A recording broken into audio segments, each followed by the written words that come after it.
ओम नमः सिद्धेशाय। मंगलम भगवान विष्णु मंगलम गौतमो गणी मंगलम कुंद कुंदान्यो जैन धर्मोस्तु मंगलम जैन धर्मोस्तु मंगलम। गुरुदेव श्री आदिनाथ भगवान की, आचार्य गुरुदेव श्री विद्या सागर जी महाराज की, आचार्य स्वामी सागर जी महाराज की।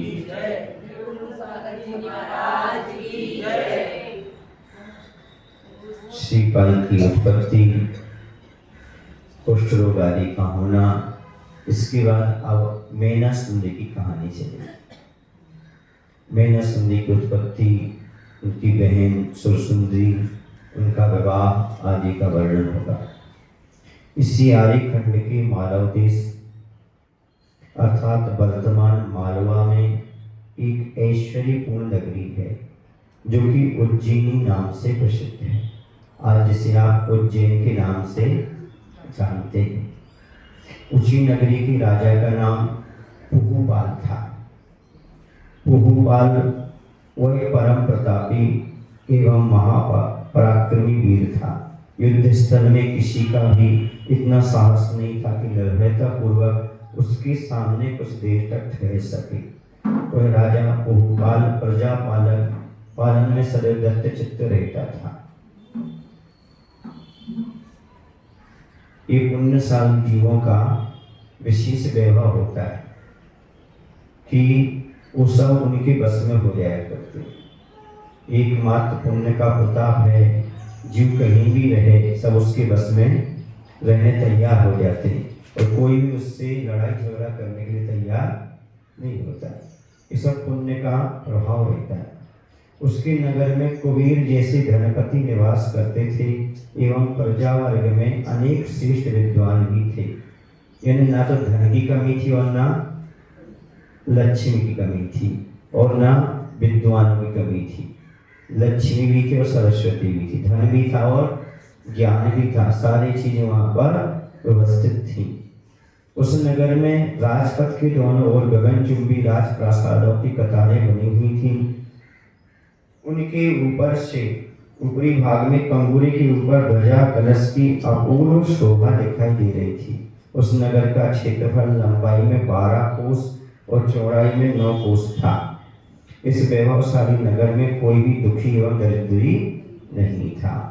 फिर इतना पुण्य रहता था जीवों का, कोई दुखी और ऐसा दरिद्री दिखाई नहीं देता था। फिर भी सबसे ज्यादा वैराग उसी समय लेते थे लोग। आज से इतने दुखी और दरिद्री फिर भी वैराग नहीं आता। समझिए, सब हीन परिणाम रहते। उस समय किसी प्रकार की कमी नहीं रहती थी, न ज्यादा दुख रहते थे, न रोग रहते थे और न ज्यादा कोई धन का अभाव रहता था। फिर भी सबको बुद्धि मिल जाती थी और सब वैराग को प्राप्त हो जाते थे और सब कल्याण कर लिया करते थे। यह नगर अनेक वन उपवन वापी तालाब कोट खाई इत्यादि से युक्त था। सभी साधनों से संपन्न था। राजा पुहुपाल की आज्ञा चारों ओर बहुत दूर दूर तक मानी जाती थी। राजा की अनेक रानियां थीं, जिनमें निपुण सुंदरी नाम की रानी पट रानी यानी प्रधान रानी थी। क्या नाम था उसका?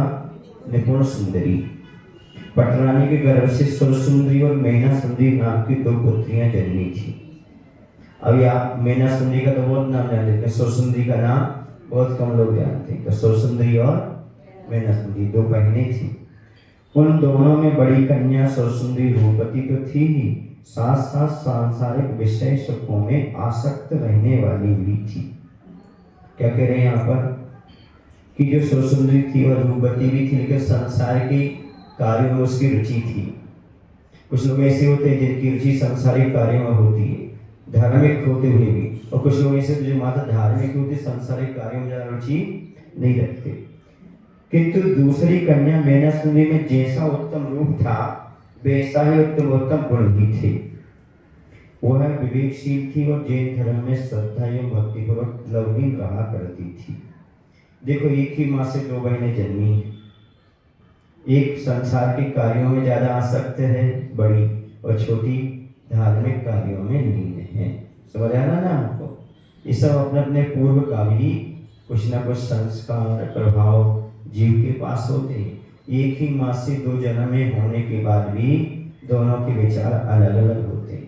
याद रखना, दो व्यक्ति शकल में एक से हो सकते हैं पर दोनों के विचार एक से नहीं हो सकते। दो भाई शकल में एक से हो सकते पर विचार दोनों के एक नहीं हो सकते। ऐसे ही बच्चियों के भी दोनों के विचार एक से नहीं है। समझ गए ना? ये सब क्या है? पूर्व के संस्कारों का भी प्रभाव होता है। इसलिए यदि आप चाहो कि आगे हमारा अच्छा स्वभाव रहे, अभी से अच्छे संस्कार डालना प्रारंभ कर दो। चाहे बच्चों में हो चाहे बड़ों में हो, संस्कार अच्छे डालना प्रारंभ कर दो। समझ गए ना? अब आगे कहते हैं,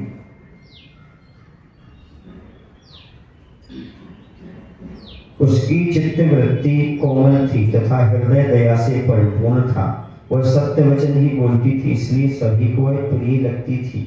ये नियम है, जिस झूठ बोलता है उसे कोई पसंद नहीं करता, और जो सत्य बोलता है उसे सब कोई पसंद करते। झूठे बच्चे को कोई पसंद नहीं करते, इसलिए बच्चों को कभी झूठ नहीं बोलना चाहिए। यदि बच्चे चाहते हैं कि हमारे परिवार के माता पिता सभी लोग हमें पसंद करें, लाइक करें, तो उन्हें झूठ का त्याग कर देना चाहिए और हमेशा सत्य बोलना चाहिए। सत्यवादी को सब लोग पसंद करते हैं। इसे चाहे बच्चे हों चाहे बच्चियां हों, उन्हें हमेशा सत्य के संस्कार प्राप्त करना चाहिए। झूठ का हमेशा के लिए त्याग कर देना चाहिए। यदि आप चाहते हो सब लोग हमें लाइक करें, सब पसंद करें, तो सत्य बोलना शुरू करो। कभी भूलकर भी झूठ नहीं बोला करो।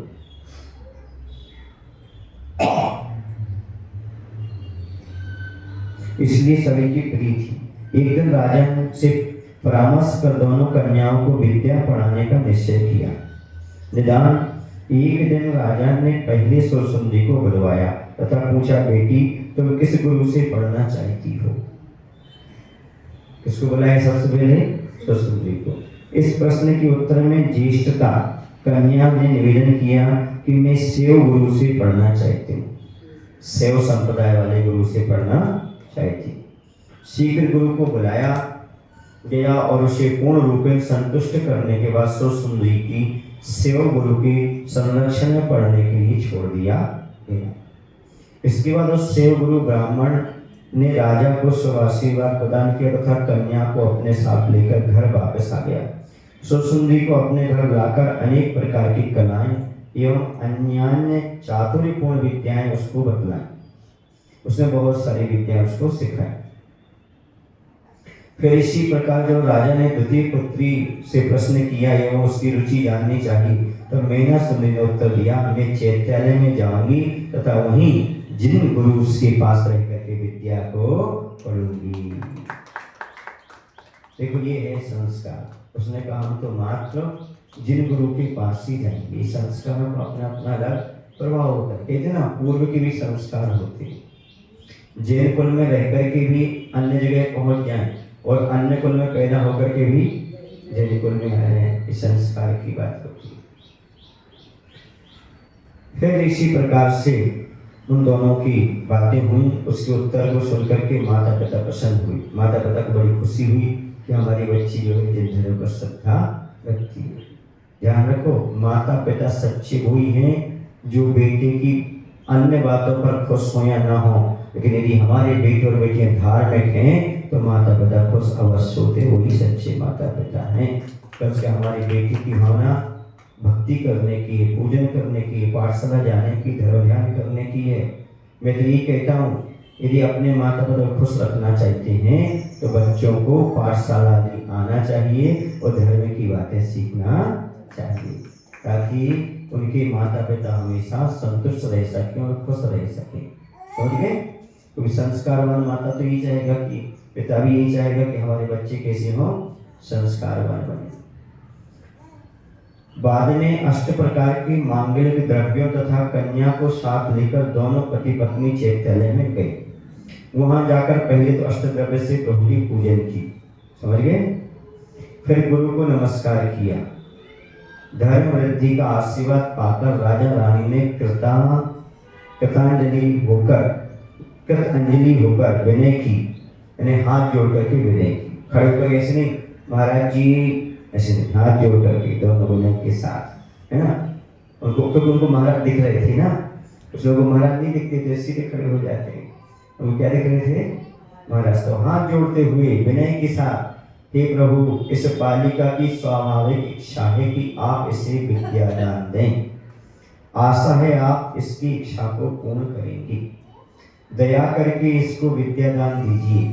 इसके बाद मैना सुंदरी ने भी नतमस्तक होकर नमस्कार किया तथा हाथ जोड़कर कहने लगी, करुणा सिंधु, आप हम पर कृपा कीजिए एवं विद्यादान दीजिए। इनकी बातों को सुनकर मुनि ने कहा, इस बालिका को आरिका के पास ले जाओ तथा वहीं पढ़ने के लिए छोड़ दो। क्यों? क्योंकि बच्चियों की पढ़ाई कौन करवाएंगे? आरिकाएं। मुनीश्वर की आज्ञा को सुनकर राजा ने बालिका को आरिका जी के पास छोड़ दिया एवं स्वयं रानी के साथ अपने राजप्रासाद को लौटाए। उधर आरिका जी ने उस बालिका मीना सुंदरी को सर्वप्रथम ओंकार का रहस्य बतलाया। देखो आजकल क्या होता है, आजकल की महिलाएं हैं या पुरुष हैं, वो अपने बच्चे और बच्चियों की मुंह में पढ़ करके उसे शिक्षा नहीं देना चाहिए। बहुत कम लोग हैं जो अपनी बच्चियों को प्रतिभा स्तरी भेज रहे हैं, गुरुकुलों में बच्चों को भेज रहे हैं। याद रखो, घर में रह करके बच्चे लाड़ प्यार बिगड़ जाएंगे, लेकिन वहाँ अनुशासन में रहेंगे तो मजबूत और संस्कार बन करके आएंगे। इसलिए अपनी बच्चियों को कहाँ भेजो? प्रतिभा स्तरी भेजो, और अपने बच्चों को कहीं गुरुकुल में जा करके भेजो ताकि वहाँ पर वह पढ़ाई कर सकें। थोड़ा सा मोह छोड़ो। यदि बच्चों का भविष्य अच्छा चाहते हो तो आप मोह छोड़ो और बच्चों को गुरुकुलों में और प्रतिभा स्तरीय रखने का प्रयास करो। जब आपके बच्चे वहाँ से निकलेंगे तब आपको बड़ी खुशी होगी और जीवन भर आपके लिए आनंद देने वाली होगी, ये पक्का है। समझिए ना। इसलिए लालच में, लोभ में या मोह में पढ़ कर के बच्चों को घर मत रखो, उन्हें थोड़ा सा गुरुकुल आदि में प्रतिभा स्तरीय में भेज करके संस्कार बनाओ। पहले ऐसे ही होता था। देखो उनके दोनों बच्ची हैं तो दोनों को भेज दिया, हमने नहीं भेज दिया। हाँ, ऐसे आपके भी एक बच्ची हो तो क्या कर देना, उनको प्रतिभा स्तरीय में भेज देना या गुरु के पास भेज देना ताकि उनके अच्छे से ऐसे संस्कार बन सके। क्योंकि संस्कार घर में कम मिलते हैं। हाँ, घर में तो लाड़ प्यार में बिगड़ता है। क्या होता है, आप लोगों को अपने बच्चे बढ़ते दिखाई देते हैं, पढ़ते दिखाई देते पर बिगड़ते दिखाई नहीं देते, क्योंकि तो मोह रहता है, राग रहता है। और यदि कहीं किसी के अंडर में निगरानी में रहेंगे प्रतिभा स्तरीय में गुरुकुल में तो पढ़ते भी दिखेंगे, बढ़ते भी दिखेंगे और उन्हें बिगड़ते भी दिखेंगे। क्योंकि राग होने से बच्चों के जो दोष है ना वो दिखाई नहीं देते। ये नियम, जिससे राग होता है उसके दोष नहीं लगते, और जिससे देश हो उसके गुण भी दोष लगने लगते। इससे सावधान, बच्चों से ज़्यादा राग नहीं करना, उन्हें पढ़ने के लिए किस स्थान पर भेजने का प्रयास करना। तो वहाँ पर ओंकार पढ़ाना शुरू किया। इस असाध संसार में ओंकार है सार, मंगलमय कल्याण कर यही परम आधार। समझे, नवकार मंत्र का और ओंकार का ध्यान कराए। ओंकार से आरंभ करके बहुत थोड़ी ही दिनों में उस बालिका को तपस्विनी आरिका की अनेक शास्त्रों का अध्ययन करा दिया, जिसमें शास्त्र, पुराण, संगीत, नृत्य विद्या, ज्योतिष, आयुर्वेद, वैद्यक शास्त्र, तर्क शास्त्र, सामुद्रिक, छंद, आगम, अध्यात्म इत्यादि का नाम विशेष रूप में उल्लेखनीय है। इतने तो ऐसे नाम दिए और बहुत सारे ग्रंथों को पढ़ाया। किसने? आरिका माता जी।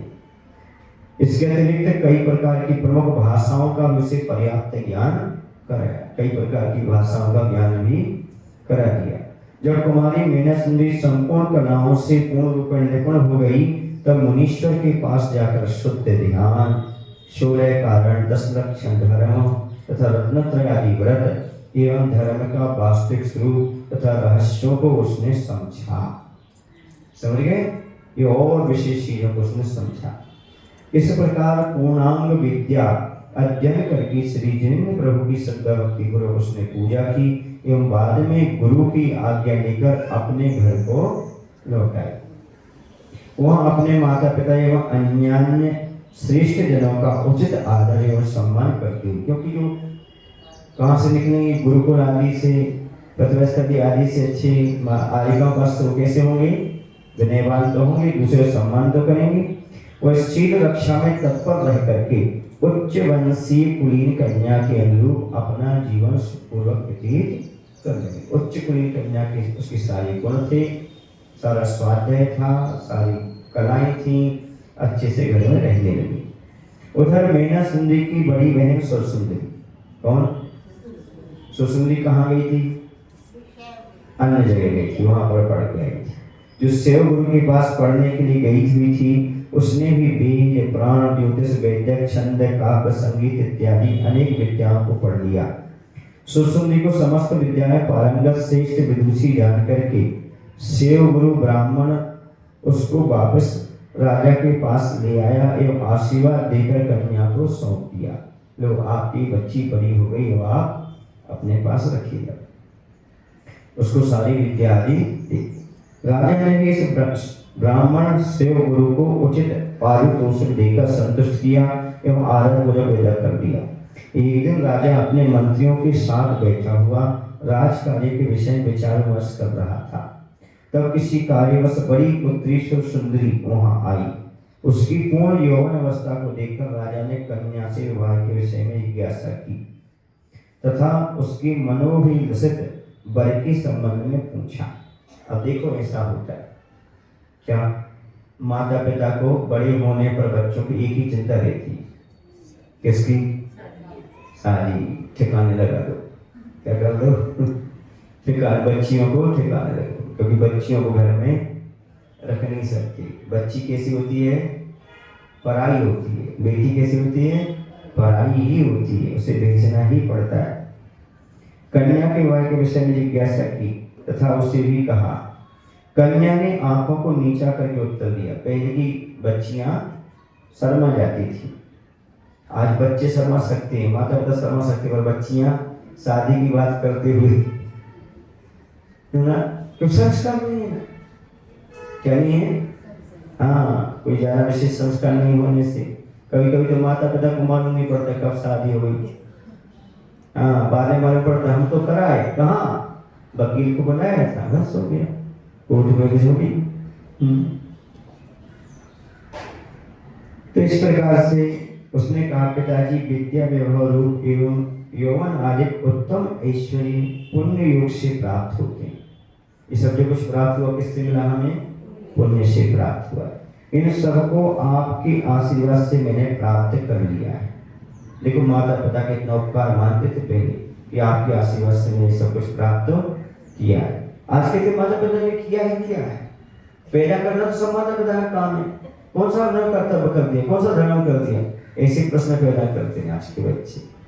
तुमने कौन सा बड़ा काम कर दिया? बच्चों को पैदा करना तुम्हारा तो काम है। ऐसा जवाब देने वाले आज कंप्यूटर के युग में, मोबाइल के युग में बहुत सारे बच्चे पैदा हो गए। उसने कहा, नहीं, ये सब आपकी कृपा से मैंने आशीर्वाद सब प्राप्त किया। अब आपकी इच्छा अनुसार विवाह करके गृहस्थी के मंगल कार्य में प्रवृत्त होना एवं सांसारिक सुखों को प्राप्त करना आवश्यक है। आपने जो इच्छित वर के विषय में पूछा है, तो उनके विषय में मेरा नम्र निवेदन यही कि कौशाम्बी नगरी के राजा का पुत्र हरिवाहन विद्या, वय, बुद्धि, बल एवं अन्य गुणों से युक्त है, इसलिए मुझे वही वर स्वीकार है। इसे स्वयं अपनी इच्छा बता दी कि एक हरिवाहन राजा का पुत्र है, कौशाम्बी नगरी के राजा का पुत्र है हरिवाहन, वो है अच्छा है, उसके साथ हमारी शादी कर दो। किसने कहा? सुरसुंदरी। राजा ने पुत्री की बात को सुनकर इच्छित वर हरिवाहन के साथ अत्यंत उमंग एवं उत्साहपूर्वक उसका विवाह कर दिया। तो इसी के साथ करना तो कर दो। इसके बाद एक दिन छोटी कन्या मैना सुंदरी भी चैत्यालय से आदिश्वर स्वामी की पूजा करके लौटी। किनकी पूजन करके? हाँ, आदिनाथ भगवान की। कल आदिनाथ जयंती ना, उन्हीं आदिनाथ भगवान की पूजन करके लौटी। आपके अमूल नायक भी आदिनाथ भगवान। तथा गंडोदक लेकर पिता के पास पहुंची। उसको देखकर राजा ने कहा, आओ बेटी आओ, तथा बैठने का संकेत किया। मैंने विनम्रता पूर्वक गंडोदक को राजा के सामने रख दिया एवं फिर उचित स्थान पर बैठ गई।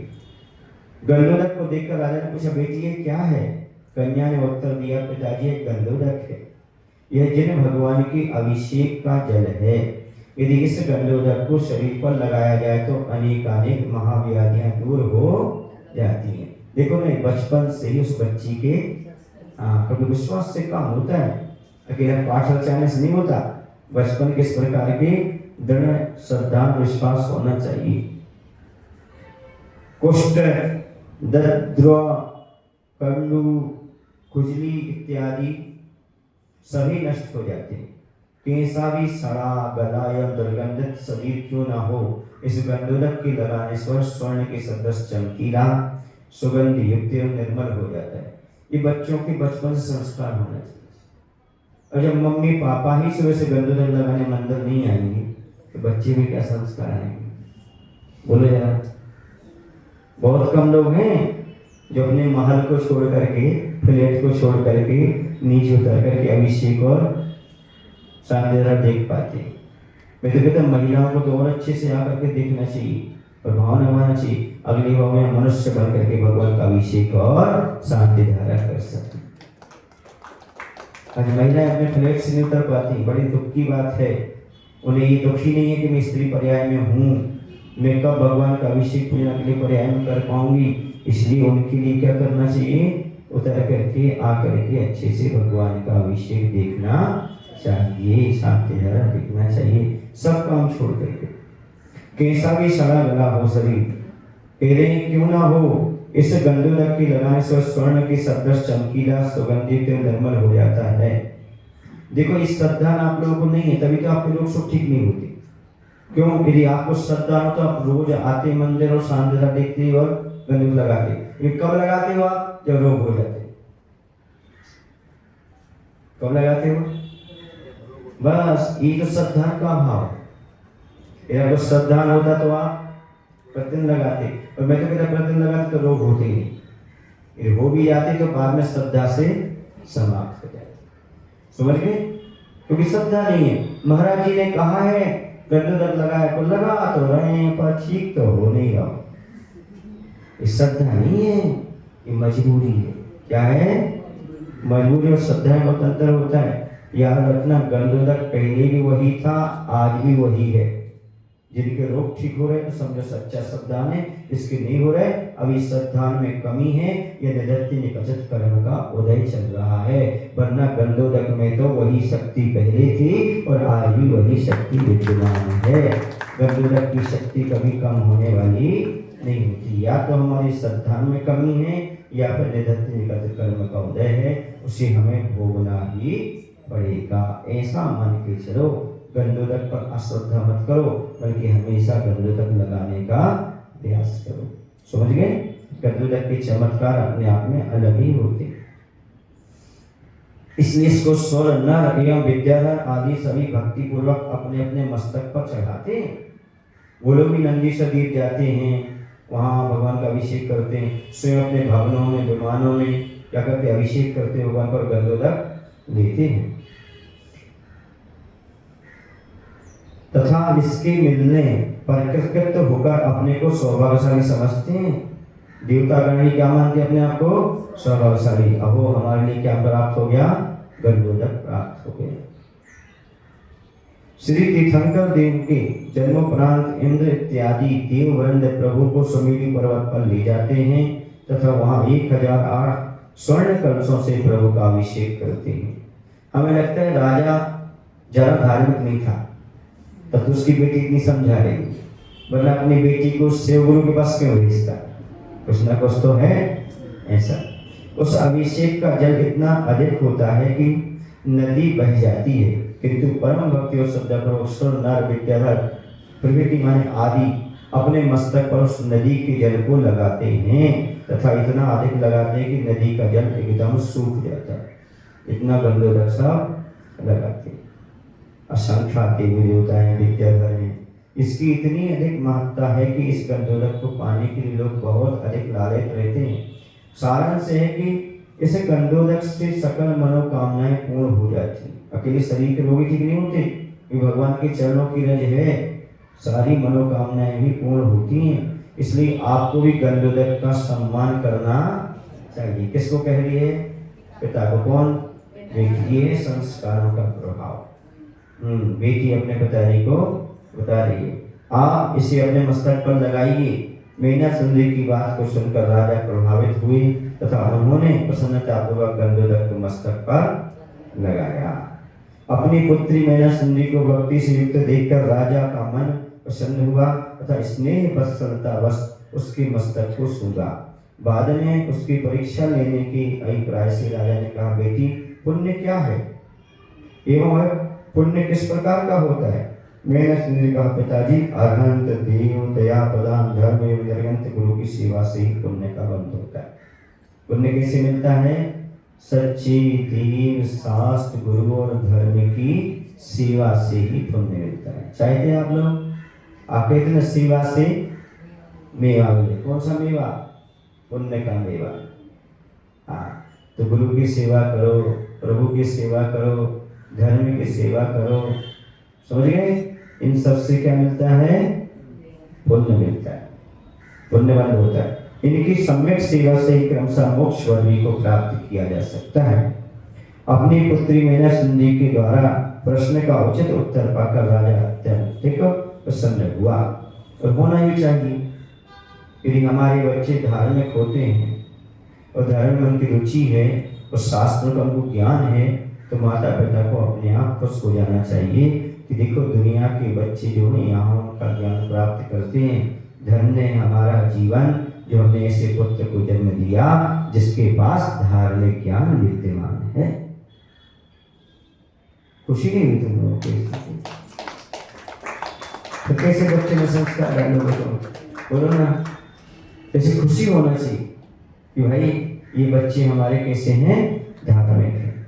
आज की बात अलग है, क्योंकि माता पिता खुद धार्मिक ज्ञान नहीं है ना, तो वो नहीं चाहते कि हमसे ज़्यादा ज्ञान किसी को प्राप्त हो जाए, तो कैसे करो? पर माता पिता भले ज्ञानी ना हो, पर पहले के माता पिता यही कहते थे हमारे बच्चे धार्मिक होना चाहिए। और बिना किसी विचार के उससे कहा, बेटी तुम्हें अपनी इच्छा के अनुसार जो कोई भी वर अभिष्ट हो हमसे कहो। अब तुम्हारी उम्र भी किसकी हो गई? शादी की। अब आपको जैसा जो वर चाहिए हो तो बोलो, हम आपको वर देने के लिए तैयार हैं। तुम्हारी बड़ी बहन सुरसुंदरी के समान तुम्हारा विवाह भी तुम्हारी इच्छा अनुसार वर से होगा। जैसे तुम्हारी सुरसुंदरी बहन ने इच्छा की थी ना, वैसे इच्छा के अनुसार उसकी शादी हो गई। तुम बोलो तुम्हें किसके साथ शादी करते? उसके साथ शादी होगी। पिता की इस बात को सुनकर मीना सुंदरी स्तब्ध रह गई तथा उसके हृदय पर एक कठोर आभास सा हुआ।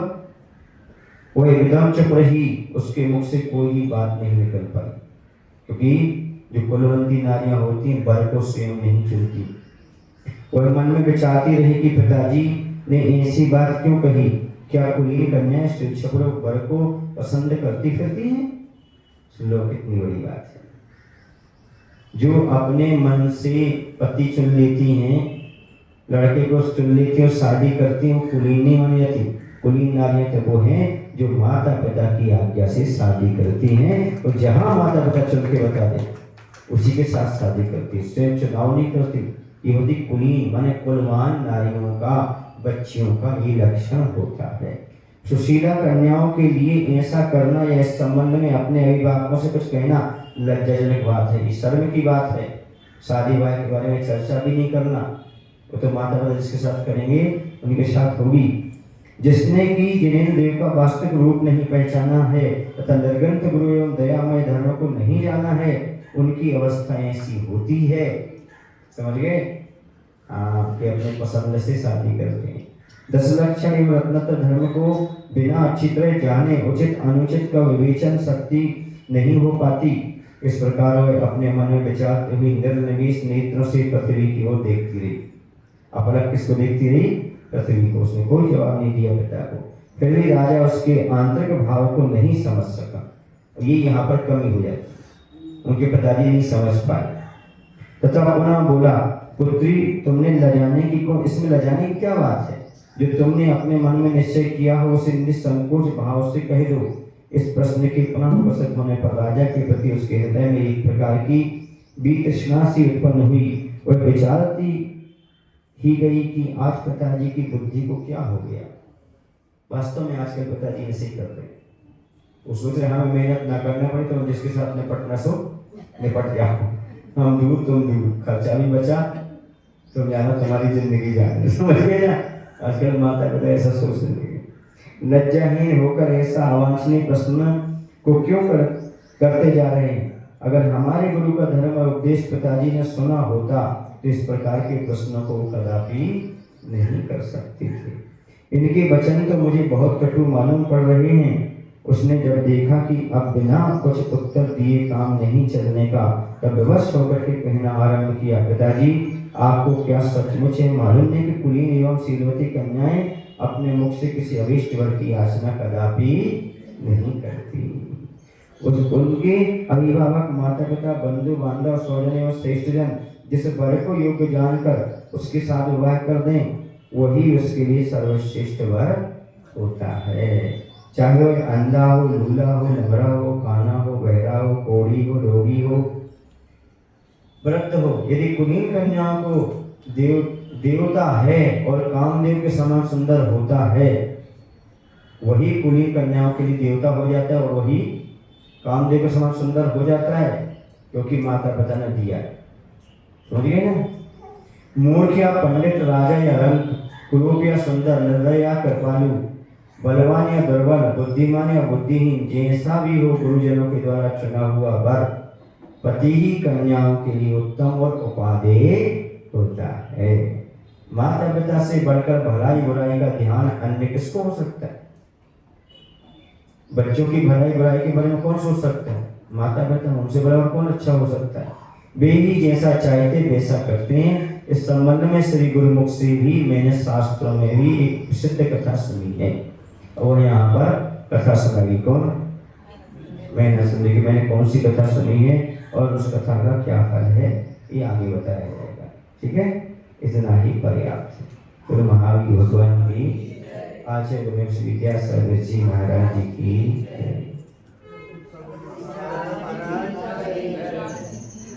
जवानी के ज्ञान से सूझे कालो शोवानी मस्तयो सदा देखो हे जनवाणी भारती मातो जपोंदो में जो